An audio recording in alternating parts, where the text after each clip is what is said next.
ሀሳቦች ግን የዮሲና የሄቨን ፍቅር በጣም እየቀና ነው በእነሱ በእውነት በጣም ነው ደስ የሚሉት እኮ እና በጣም በቃ ሁለቱም ምቀኝነት አያውቁም፣ ቅን ናቸው።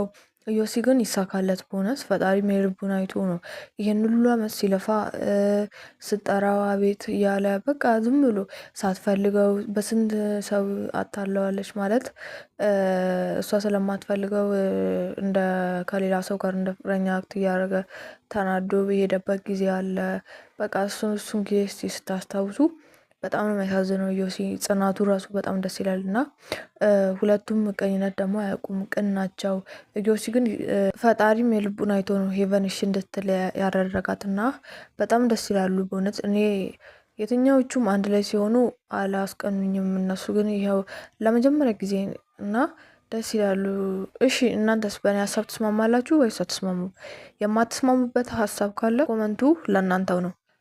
እኔ የሁላችሁንም በሚባል ደረጃ ኮመንታችሁ የሁላችሁንም አያለው። ስለዚህ ኮመንት መጻፍ እንዳትረሱ እና ይህ ቪዲዮ ከተመቻችሁ ላይክ እና ሰብስክራይብ ማድረግ እንዳትረሱ።